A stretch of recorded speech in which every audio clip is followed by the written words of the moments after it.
कर रहे हैं एसे नंबर 710 की, जो बात करता है about comparative information, corresponding figures and comparative financial statements.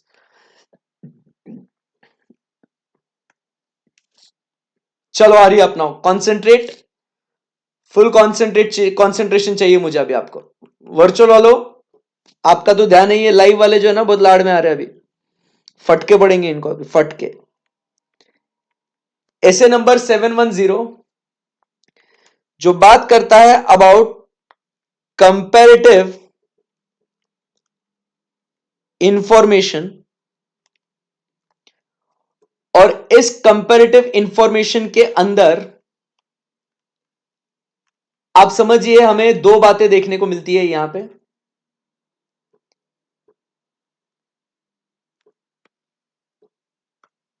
एक होता है अपना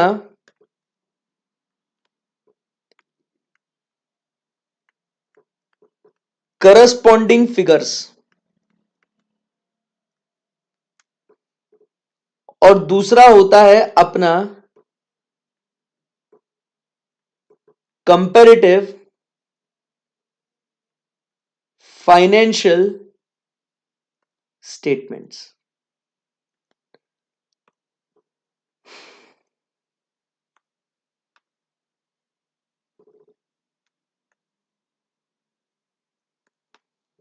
सो कंपैरेटिव इंफॉर्मेशन में करस्पॉन्डिंग फिगर्स, कंपैरेटिव इंफॉर्मेशन के अंदर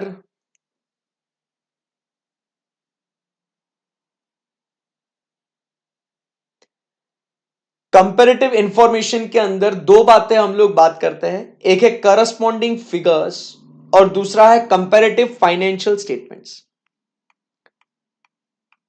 अब एक 5 मिनट आप सबको एकदम ध्यान से मन लगा के आपको फोकस करना है, समझना है एकदम अच्छे से। बेटा ये अपने फाइनेंशियल स्टेटमेंट्स होते हैं, करेक्ट है, जिसके अंदर हम लोग क्या करते हैं, करंट ईयर फिगर्स भी दिखाते हैं हम लोग, और हम लोग सर प्रीवियस ईयर फिगर्स भी दिखाते हैं हम लोग क्या करते हैं इन फाइनेंशियल स्टेटमेंट्स में सर, करंट ईयर फिगर्स भी दिखाते हैं एंड प्रीवियस ईयर फिगर्स भी हम लोग दिखाते हैं। ऐसे हम लोग ये फाइनेंशियल स्टेटमेंट्स बनाते हैं, which has the data of what the current year as well as the previous year। तो आप समझिए ये जो इंफॉर्मेशन हम लोग यहां पे देख रहे हैं, तो ये है अपना किस बारे में, corresponding figures and comparative financial statements. जब हम लोग प्रीवियस ईयर के फिगर्स दिखाते हैं, करंट ईयर, प्रीवियस ईयर, जब हम लोग ये फिगर्स दिखाते हैं, ठीक है ना, आप समझो बात को, करंट ईयर की फिगर्स, प्रीवियस ईयर के फिगर्स, जब बॉस अपन ये करस्पॉन्डिंग फिगर्स मतलब इन दोनों को अपन क्या करें, ये दोनों इधर इंफॉर्मेशन आती है, करस्पॉन्डिंग फिगर्स में भी, कंपैरेटिव फाइनेंशियल स्टेटमेंट्स में भी, दोनों में आती है ये। बट जब हम लोग यहां पे previous years figures,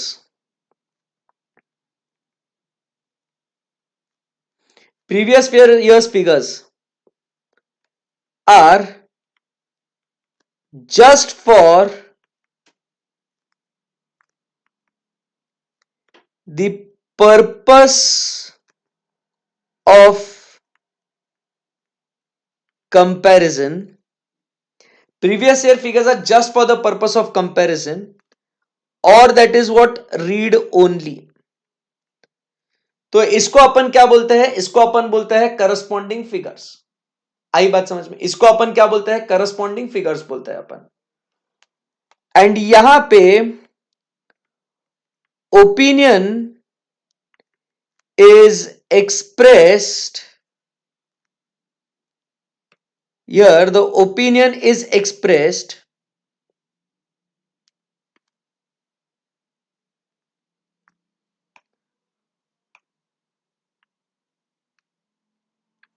by auditor only on current period।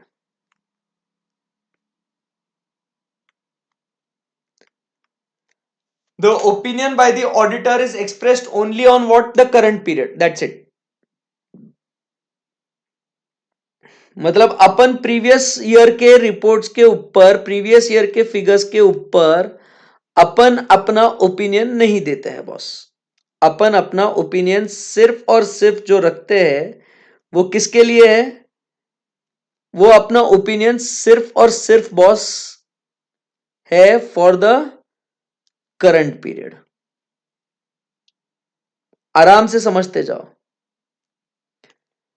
तो करस्पॉन्डिंग फिगर्स की जब बात करते हैं तो ये जो फिगर्स है करस्पॉन्डिंग फिगर्स, ये प्रीवियस ईयर के फिगर्स जो है ना, इसको अपन बोलते हैं as what? The corresponding figures. बराबर कि नहीं? जो आपको दिया जाता है सिर्फ और सिर्फ और सिर्फ किसके लिए?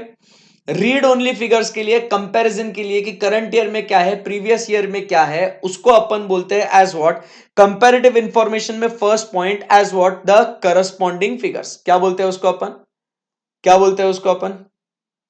बोलो।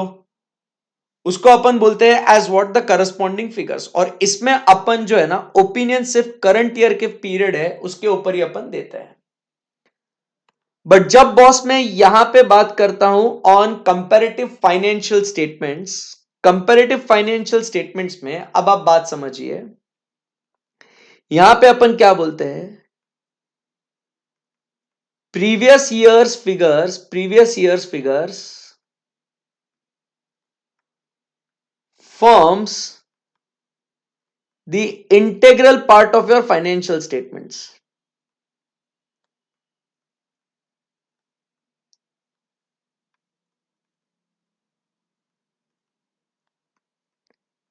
They form what? The integral part of the financial statements. मतलब जितनी इज्जत अपन करंट ईयर के फिगर्स को दे रहे हैं उतनी ही वैल्यू हम लोग प्रीवियस ईयर फिगर्स को ही दे रहे हैं। मतलब यहां पे करस्पॉन्डिंग फिगर्स में क्या हो रहा था? हमारा पूरा ध्यान जो है, हमारा पूरा जो फोकस है, हम लोग किस पे लगा रहे थे? करंट ईयर के फिगर्स के ऊपर। बट कंपैरेटिव फाइनेंशियल स्टेटमेंट्स में previous year figures also form part of what? They also form part of what? The integral part of financial statements. Previous year figures forms the integral part of your financial statements. They are also important. जितना important current period के figures है उतना ही important previous year के figures भी है। And इसीलिए अपन क्या कहते हैं यहां पे? Opinion is expressed on current years as well as previous years financials। आप ओपिनियन जो है ना बॉस, आप ओपिनियन दोनों पे देते हो। तो करस्पॉन्डिंग फिगर्स में और कंपैरेटिव फाइनेंशियल स्टेटमेंट्स में जब अपन ये फाइनेंशियल स्टेटमेंट्स देखते हैं ना अपने, आप देख रहे हैं क्या? जब अपन ये फाइनेंशियल स्टेटमेंट्स बनाते हैं, बराबर किधर है इसका फाइनेंशियल स्टेटमेंट्स? ये बोर्ड्स रिपोर्ट है।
सो अगर आप देखोगे ये,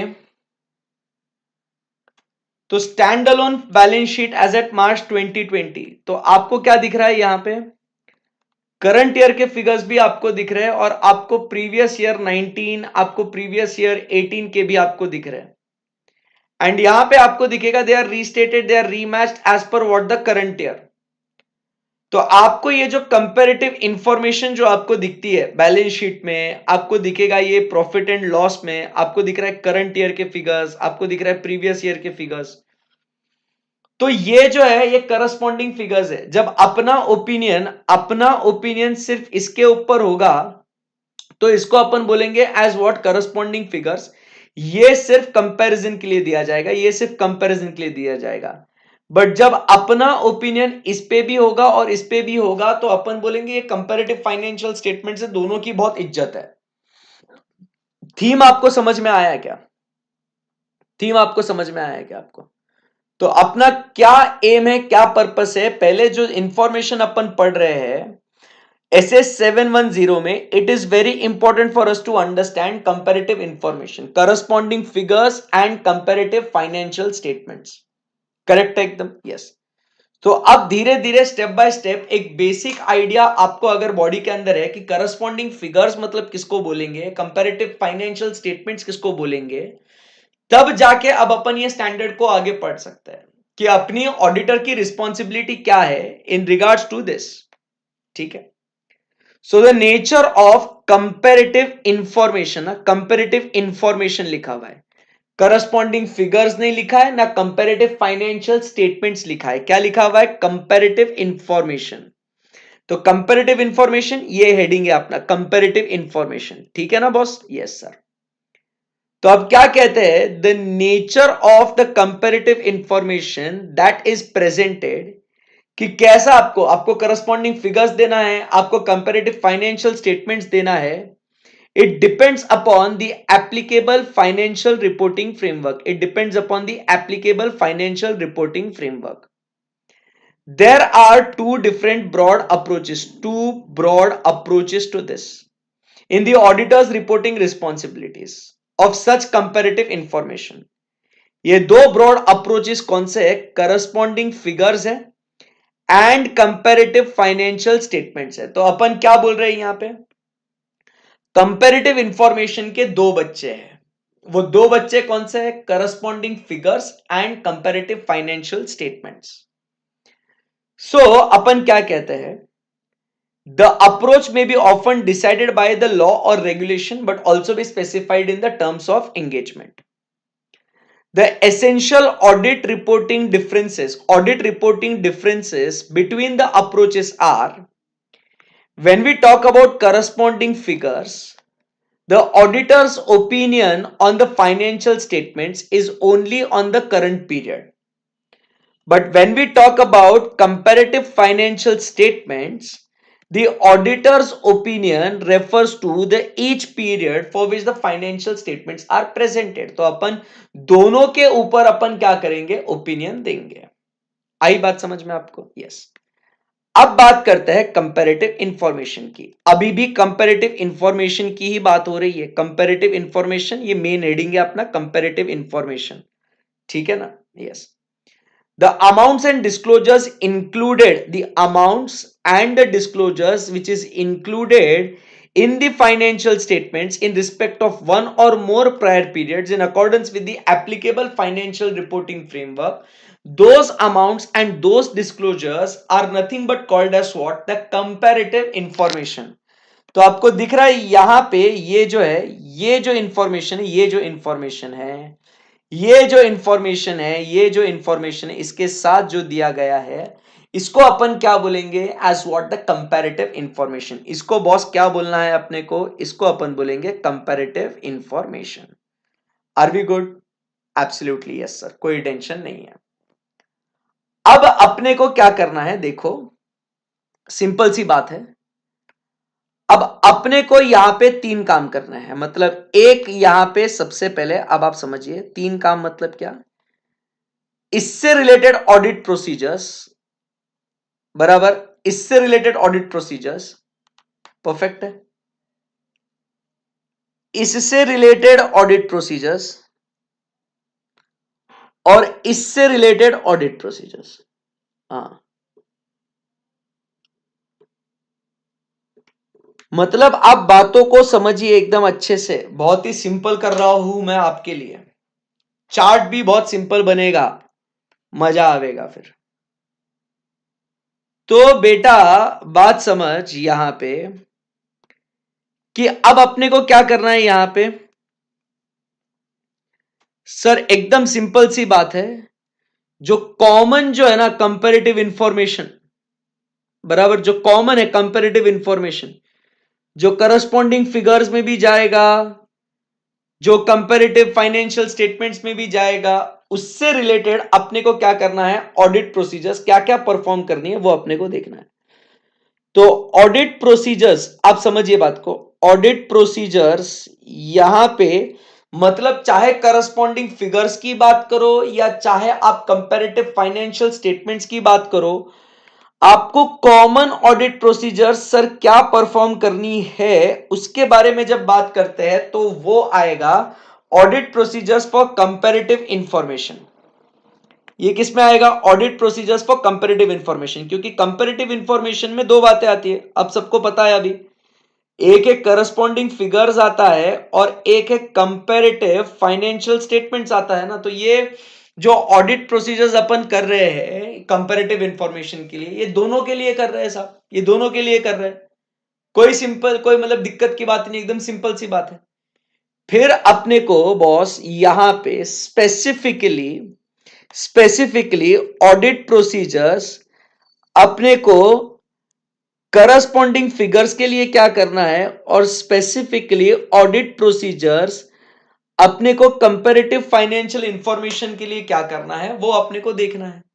और जब ये अपना डेटा फिल हो जाएगा और अपने इस बॉडी में समझ जाएगा, अपने को एकदम क्लियर हो जाएगा, अपना एसे नंबर 710 फिनिश हो जाएगा। थीम स्ट्रक्चर उसका जो फॉर्मेट मैटर वो एकदम क्लियर कट, आप समझिए बात को, एकदम सिंपल रखते हैं इसको, चिल करो एकदम। सो क्या हुआ यहां पे, कंपैरेटिव इंफॉर्मेशन में corresponding figures, comparative financial statements. Corresponding figures में अपन सिर्फ प्रीवियस ईयर के फिगर्स रीड ओनली फॉर्म में देते हैं भाई, इज्जत करंट ईयर फिगर्स को होती है, और ओपिनियन भी अपन करंट पीरियड के फिगर्स को देंगे, तब जाके उसको अपन कहेंगे corresponding figures. Comparative financial statements में हम लोग क्या करेंगे, कंपैरेटिव फाइनेंशियल स्टेटमेंट्स में करंट ईयर के और प्रीवियस ईयर के दोनों को इज्जत दिया जाएगा same. Previous year figures also form part of integral part of your financial statements. और यहां पे हम लोग ओपिनियन जो है वो दोनों पे ओपिनियन देते हैं, करंट पीरियड पे भी देते हैं और प्रीवियस पीरियड पे भी देते हैं। आई बात समझ में आपको, बिल्कुल सर। तो अब अपन ऑडिट प्रोसीजर्स परफॉर्म करेंगे on what, the comparative information. अब अपने को परफॉर्म करना है अपना audit procedures on what, comparative information. Simple एकदम पॉइंट, रिलैक्स होके समझना। क्या कहते हैं यहां पे, the auditor shall determine whether the financial statements include, auditor को क्या डिटरमाइन करना है, that the financial statements include comparative information required by the applicable financial reporting framework and whether such information has been appropriately classified। मतलब आपको क्या देखना है कि आपको जिस लॉ के अंदर, मतलब अभी जैसे अपन बात करते हैं ना अपना शेड्यूल 3, तो शेड्यूल 3 आपको बोलता है, शेड्यूल 3 आपको बोलता है कि आपने क्या करना है, कि वो कंपैरेटिव फिगर्स आपने इंक्लूड करनी है, कंपैरेटिव इंफॉर्मेशन आपने उसको इंक्लूड करना है। तो आपको चेक करना है कि क्या वो कंपैरेटिव इंफॉर्मेशन, अगर वो एप्लीकेबल फाइनेंशियल रिपोर्टिंग फ्रेमवर्क आपको बोलता है कि वो कंपैरेटिव इंफॉर्मेशन आपको देना है, तो आपने एज एन ऑडिटर आके चेक करने का है साहब कि वो आपने इंक्लूड करा है कि नहीं करा है, एंड वो इंफॉर्मेशन को प्रॉपरली क्लासिफाई करा कि नहीं करा आपने ये भी बताना है। आई बात समझ में, तो वो इंक्लूड हुआ है कि नहीं हुआ है और अप्रोप्रिएटली क्लासिफाई हुआ कि नहीं हुआ, ये आपको चेक करना है, बराबर कि नहीं। तो इसमें आपको क्या देखना है, the comparative information agrees with the amounts and the disclosures presented in the prior period. मतलब क्या है सर इसका, अब आप देखिए मुझे एक बात बताइए, ये जो यहां पे एज एट 31 मार्च 2019 418 करोड़ आपको यहां पे दिखा रहे हैं क्या, right of use assets, right of use assets आपके 418 करोड़ के हैं और करंट ईयर में वो 342.22 है। ठीक है, करंट ईयर के तो आप समझिए, करंट ईयर के तो अपन ऑडिट कर लेंगे। अब ये जो फिगर्स है अपन ने प्रीवियस ईयर के फिगर्स से अपन लेके आए, मतलब प्रीवियस ईयर का क्लोजिंग जो होगा वो अपन यहां पे लिख रहे हैं। बोलो यस और नो। बिल्कुल सर, एकदम बढ़िया बोल रहे हो आप। तो भाई ये फिगर प्रीवियस ईयर के फिगर के साथ टैली करती कि नहीं करती? ये फिगर प्रीवियस ईयर, ये फिगर प्रीवियस ईयर, ये फिगर प्रीवियस ईयर के साथ टैली करती कि नहीं करती? ये देखना पड़ेगा कि नहीं देखना पड़ेगा? अरे अपन कंपैरेटिव के लिए ये इंफॉर्मेशन दे रहे हैं, बट वो इंफॉर्मेशन प्रीवियस पीरियड के साथ मैच करती कि नहीं करती, ये सब देखना पड़ेगा कि नहीं देखना पड़ेगा? सर सिंपल सी बात है यार, इसमें कोई दिक्कत ही नहीं है। तो अपने को यहां पे देखना है पॉइंट कि whether the comparative information agrees with the previous period, whether it agrees with the prior period। आप करंट ईयर में जो इंफॉर्मेशन प्रीवियस पीरियड की डाल रहे हो भाई, आपको चेक करना है कि सही में वो प्रीवियस पीरियड के साथ अग्री करती कि नहीं करती है। इजी है सर।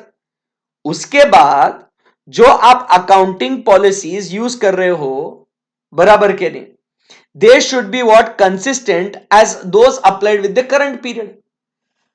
जो प्रीवियस पीरियड में जो अकाउंटिंग पॉलिसी है, जो करंट पीरियड में जो अकाउंटिंग पॉलिसी है, भाई वो दोनों भी तो मैच करनी चाहिए ना। एंड अगर इनमें कहीं चेंजेस है in accounting policies, whether those changes have been properly accounted for and adequately presented and disclosed. अगर चेंजेस है तो उसको प्रॉपरली अकाउंट फॉर और डिस्क्लोज करा क्या नहीं करा। और यहां पे जब अपन देखेंगे तो यहां पे कंपैरेटिव इंफॉर्मेशन पहला टैब अपना खत्म हो जाता है। सो क्या क्या पॉइंट्स आते हैं अपने यहां पे? First, comparative information is what included as per applicable। बहुत सिंपल है यार, as per applicable financial, as per applicable financial reporting framework। Second, whether it is appropriately disclosed, whether it agrees with prior period and consistent use of accounting policies, consistent use of accounting policies, change if any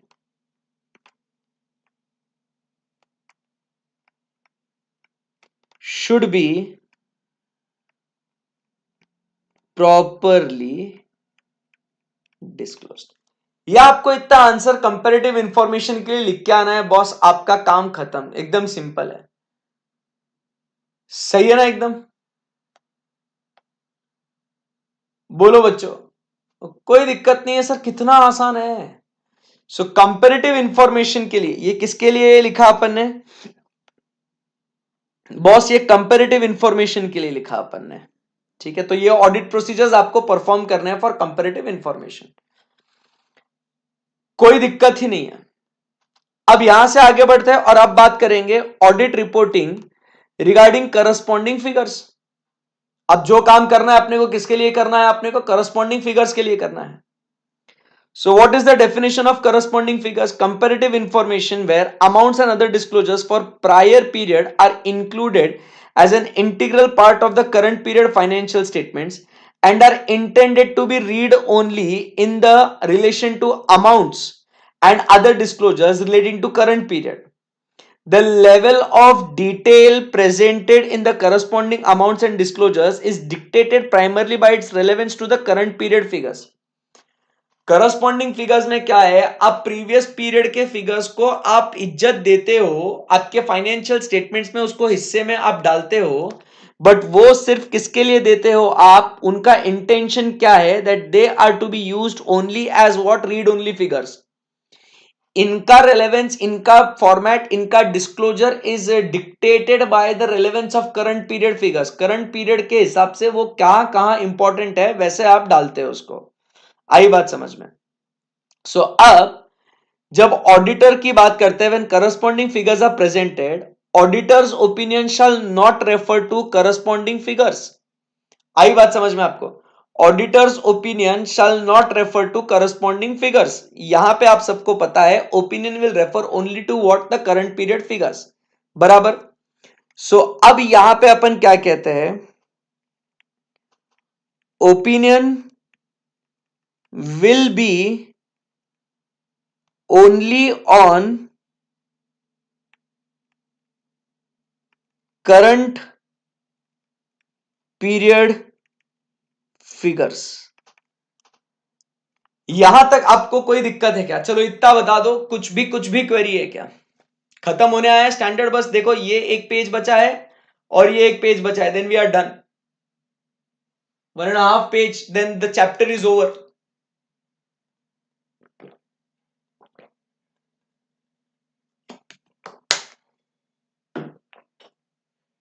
यहां तक कुछ query है क्या? कुछ भी नहीं है, चलो। सो अब यहां पे अब इंपॉर्टेंट पॉइंट अभी लिखते हैं, समझते हैं। The auditor's opinion will be only on current period figures except, यहां पे अब एक कहानी में ट्विस्ट है, एक्सेप्ट। अब आपको एकदम लॉजिकली, एकदम बहुत ही सिंपल तरीके से समझाता हूं। अपना ओपिनियन जो होगा वो अपना ओपिनियन करस्पॉन्डिंग फिगर्स में सिर्फ और सिर्फ करंट ईयर के फिगर्स पे होगा, एक्सेप्ट, एक्सेप्ट कि सर हम लोग उसको प्रीवियस ईयर के फिगर्स पे भी देंगे, एक्सेप्ट। अभी क्या लिखा हुआ है ध्यान से पढ़ना, सुनना, समझना। If the auditors report on the prior period as previously issued, included qualified disclaimer or adverse opinion, and the matter which gave rise to such qualification is still what unresolved, then the auditor shall modify the auditor's opinion on the current period financial statements. And in the basis for opinion paragraph the auditor shall either. अब आप समझे क्या बात को, क्या हुआ? एकदम simple है भाई। अब क्या हुआ यहां पे, opinion will be on the current period only except. अब क्या कहते हैं, अब देखो प्रीवियस ईयर में what happened in the previous year, previous year में ऑडिटर ने ओपिनियन दिया था। Previous year auditor's opinion was क्या था? Either it was a qualified or it was a disclaimer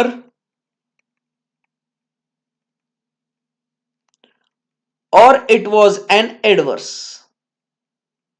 ठीक है, प्रीवियस ईयर ऑडिटर ने क्या दिया था, ये क्वालिफाइड डिस्क्लेमर या एडवर्स ओपिनियन दिया था। अब the matter which gave rise, matter which gave rise to modified opinion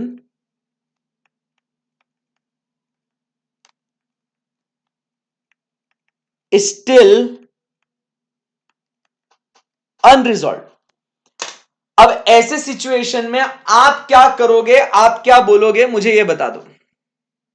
आप क्या करोगे, आप क्या बोलोगे, ये बताओ। प्रीवियस पीरियड में जो मैटर जिसके वजह से क्वालिफाइड डिस्क्लेमर या एडवर्स ओपिनियन दिया गया था, वो मैटर अभी भी सॉल्व नहीं है, तो उसके इंप्लीकेशंस, उसका इंपैक्ट बॉस करंट पीरियड में आएगा कि नहीं आएगा? उसके इंप्लीकेशंस, उसका इंपैक्ट करंट पीरियड में आएगा नहीं आएगा? डेफिनेटली आएगा सर। उसका इंप्लीकेशन करंट पीरियड के फाइनेंशियल स्टेटमेंट्स में भी आएगा। तो बॉस अब आप समझने की कोशिश कीजिए। तो अब यहां पे क्या हो जाएगा, सिंस करंट पीरियड पे भी उसका इंपैक्ट आएगा, तो ऑडिटर क्या करेगा, he will refer both, he will refer to the both, क्योंकि अब उसको रेफरेंस दोनों पीरियड का देना पड़ेगा। अब वो इस पीरियड में भी मॉडिफाई करेगा, बट उसको रेफरेंस बोथ पीरियड का देना पड़ेगा। आई बात समझ में? He will refer to the both current period and corresponding figures in the description of the matter, giving rise to modification when the effects or possible effects. अब आपको पता है effects क्यों बोलते हैं और possible effects क्यों बोलते हैं. On the matter on the current period figures are material when the effects on the current period are what? Material. अगर उस प्रीवियस पीरियड के अगर क्या बोलते हैं, अगर वो मैटर अनरिजॉल्व है तो उसका इंपैक्ट अपने करंट पीरियड पे अगर आ रहा है, उसका इफेक्ट अगर अपने करंट पीरियड पे, उसके इफेक्ट या उसके पॉसिबल इफेक्ट्स अगर अपने करंट पीरियड पे वो मटेरियल है, तो साहब अपन भी क्या करेंगे, अपना बेसिस फॉर मॉडिफिकेशन पैराग्राफ में, बेसिस फॉर जो ओपिनियन पैराग्राफ है ना, उसके अंदर अपन वो डिटेल्स देंगे. सो यहां पे क्या करेंगे, तो यहां पे ऑडिटर विल क्या करे, unresolve, auditor will issue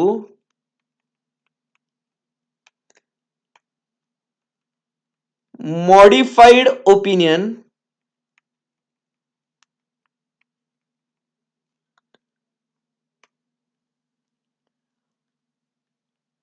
on current year's figures. आई बात समझ में. एंड बेसिस में क्या लिखेंगे, बेसिस फॉर ओपिनियन में, बेसिस में क्या लिखेंगे, बेसिस में he will refer to both the periods,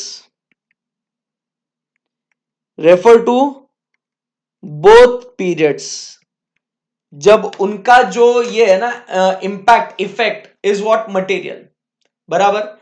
and in other cases explain that the audit opinion, क्या कहते हैं सेकेंड पॉइंट में, and in other cases explain that the audit opinion has been modified because the effects or possible effects of the unresolved matter on the comparability of the current period figures and corresponding figures. In other cases, explain that the audit opinion has been modified because of the effects or possible effects of the unresolved matter on the comparability of the current period's figures. तो आप वो बताएंगे उसको, अगर material है तो आप वो दोनों में लिखेंगे, but in other ways also आप बोलेंगे कि opinion is modified because of the current, because of what, the unresolved matter, because of the unresolved matter. आई बात समझ में आपको? यस. तो ये बात आपको क्लियर हो गई एकदम. सो यहां पे क्या बोलता है, अगर ऑडिटर्स रिपोर्ट के अंदर प्रायर पीरियड में which as previously issued included a modified opinion and the matter which gave rise to is unresolved, the auditor shall modify the auditor's opinion on the current period financial statements. In the basis for modification paragraph in the auditor's report, the auditor shall either refer to both or explain that the audit opinion is modified. आई बात समझ में आपको? Yes.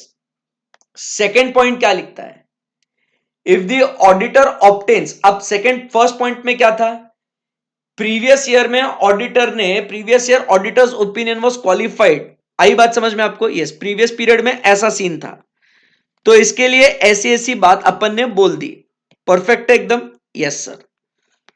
तो यहां तक आपको कोई दिक्कत नहीं है, एकदम बढ़िया है. अब यहां पे सेकेंड पॉइंट में क्या लिखता है, देखो सेकेंड पॉइंट में क्या लिखा हुआ है. सेकेंड पॉइंट में ऑडिटर ऑब्टेन्स एविडेंस,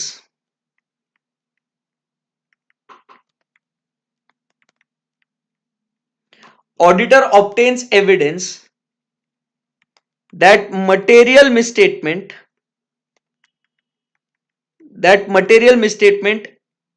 exists.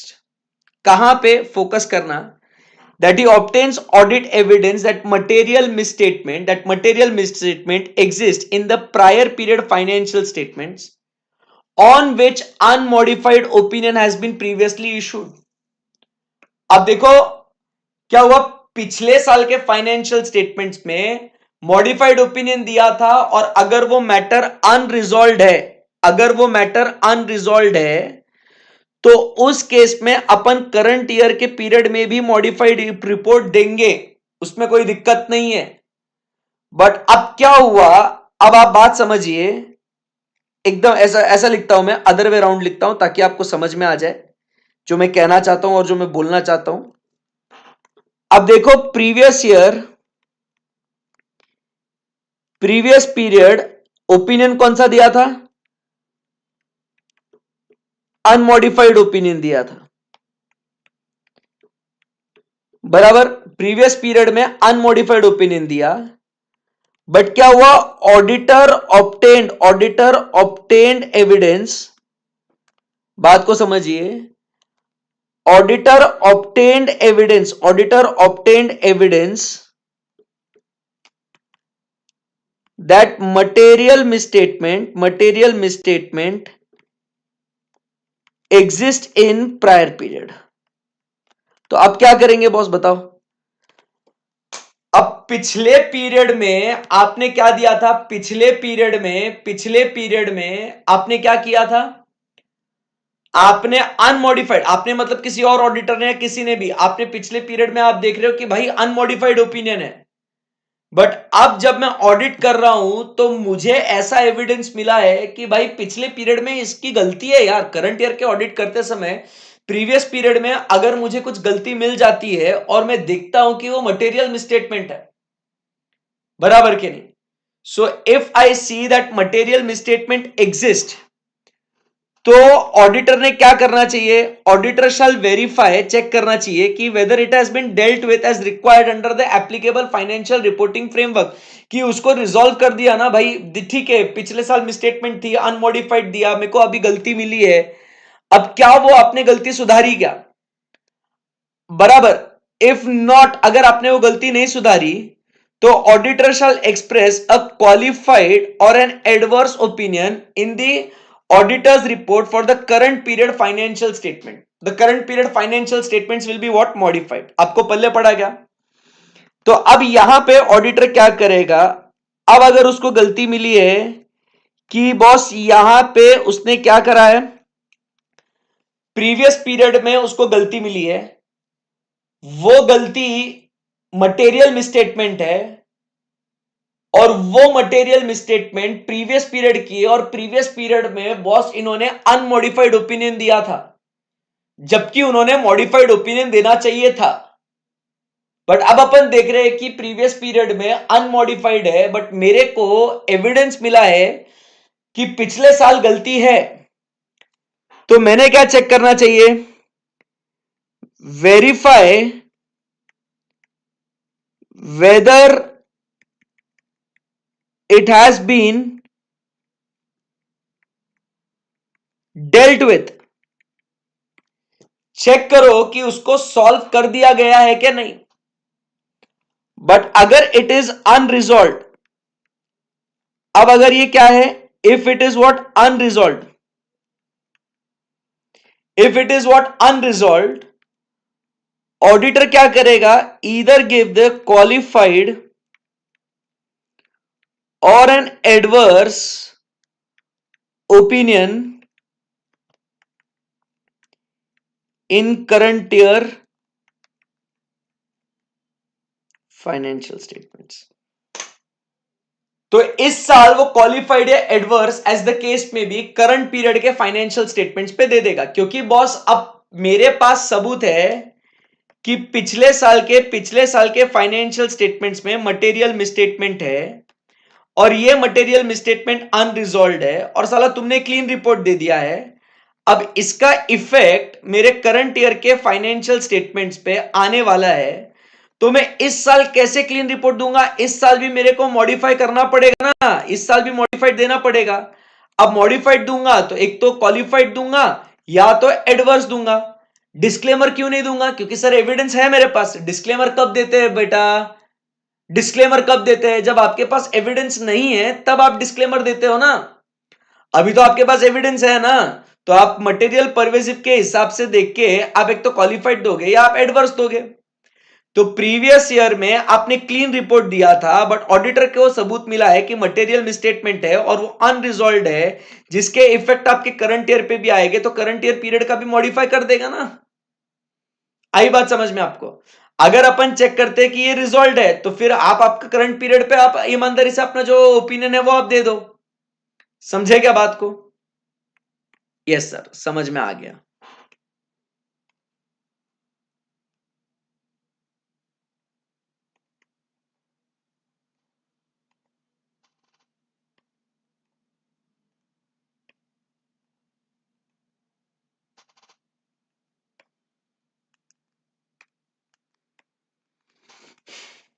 कुछ बोलो भाई, समझ में आया नहीं आया?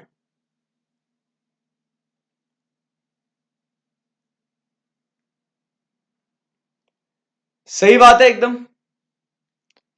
एंड अब लास्ट पॉइंट इसके अंदर, अगर आपके prior period financial statements are not audited at all, यहां पे दो बातों में क्या हो गई, ऑडिटेड है बट आपका मॉडिफाइड ओपिनियन है, ऑडिटेड है बट क्लीन रिपोर्ट है, बट आपका क्या हुआ, ऑडिटेड है बट क्लीन रिपोर्ट है, बट क्या हुआ बॉस, आपने ओपिनियन कैसा दिया, क्लीन ओपिनियन दिया, बट आपके पास सबूत मिला कि बेटा कुछ गड़बड़ है करके, ऐसा सीन है।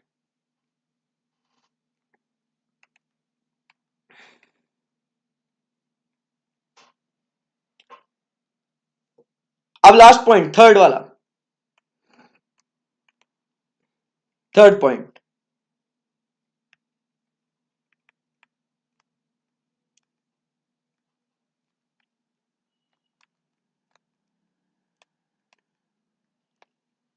Previous year figures are what, unaudited. तो यहां पे क्या कहेंगे, यहां पे ऑडिटेड एंड मॉडिफाइड ओपिनियन, यहां पे क्या कहेंगे, ऑडिटेड अनमॉडिफाइड ओपिनियन, एविडेंस मिला मटेरियल मिसस्टेटमेंट है करके, तो क्या करेंगे, एंड यहां पे क्या बोल रहे सीधा सीधा, it is what not audited, अगर प्रीवियस ईयर के फिगर्स ऑडिटेड ही नहीं है तो क्या करेंगे, ऐसी बात हो रही है।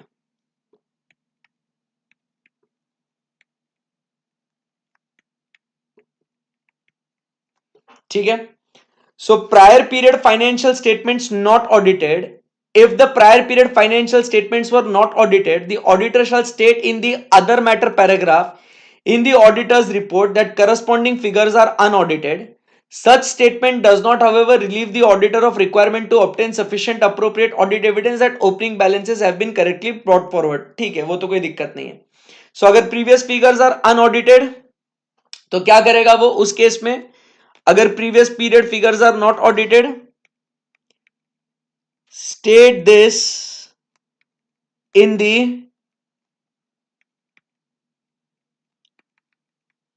Other matter paragraph.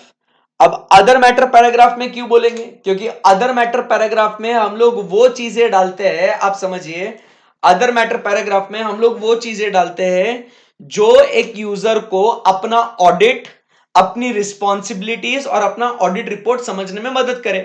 तो अपन बोल देंगे कि हमने प्रीवियस पीरियड फिगर्स अपन ने ऑडिट करे हुए नहीं है या किसी ने भी ऑडिट करे हुए नहीं है, तो बस हम आपको बता रहे कि the previous year figures are what unaudited, so that you understand the current year's financial statements. एकदम सिंपल सी बात है। सो अपन उसको अदर मैटर पैराग्राफ में डाल देंगे, इजी, खत्म, बराबर। एंड अब लास्ट पॉइंट, अब जो अपना बचता है एकदम सिंपल सा है, इतू सा बचता है, comparative financial statements. So comparative financial statements क्या है, comparative information where the amounts and disclosures for the prior period are included for comparison with the financial statements of current period, but if audited are referred to in the auditor's opinion। मतलब अपन दोनों के ऊपर अपना क्या दे देंगे, opinion दे देंगे। The level of information included on those comparative financial statement is comparable with that of the financial statements. So auditor's opinion, it will be referred for each period.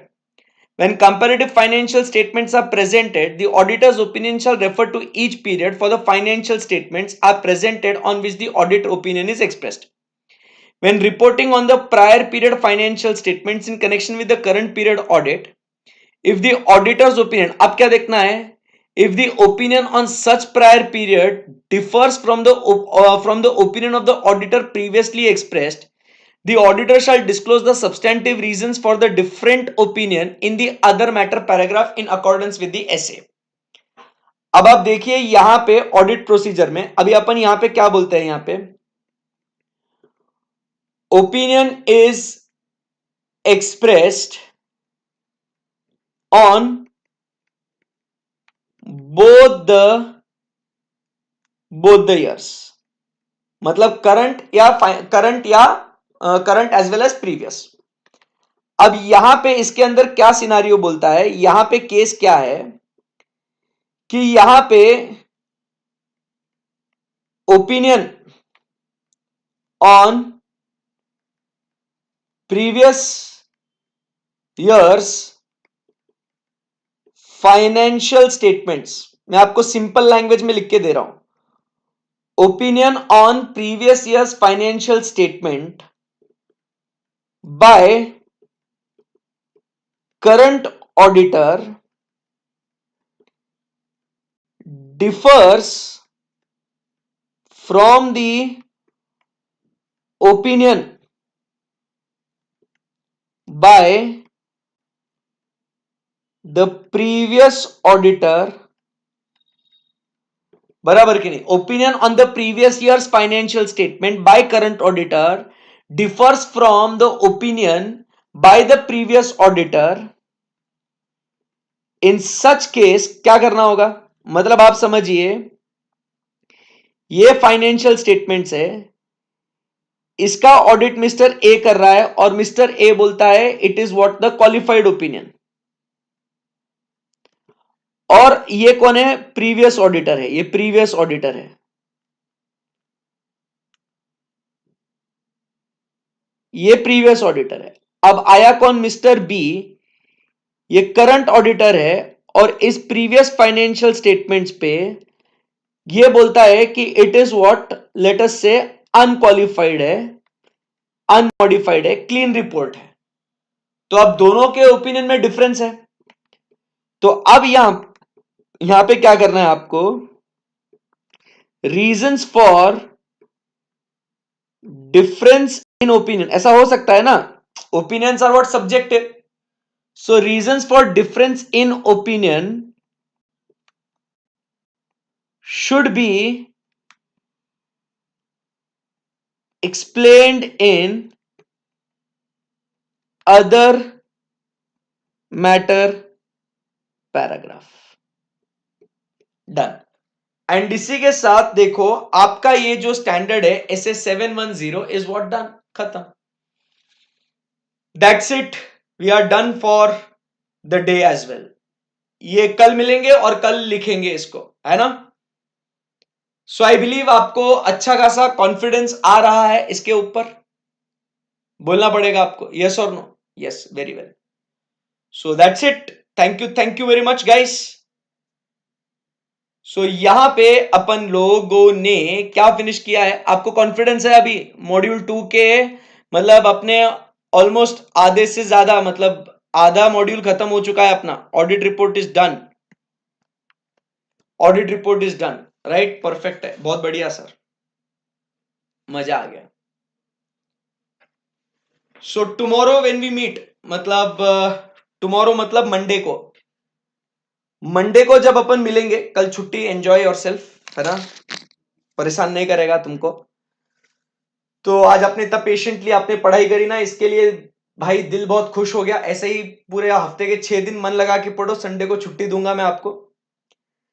तो अब जैसे अपना मॉड्यूल 2 के 2 चैप्टर्स खत्म हो चुके हैं, 2 चैप्टर्स बचे हैं, बट ये 2 चैप्टर्स अपन बाद में करेंगे। अब जब अपन मंडे को मिलेंगे तो मंडे को पहली चीज अपन क्या करेंगे बॉस, मंडे को पहली चीज तो ये जो है SS 710 ये अपन लिख के निकालेंगे।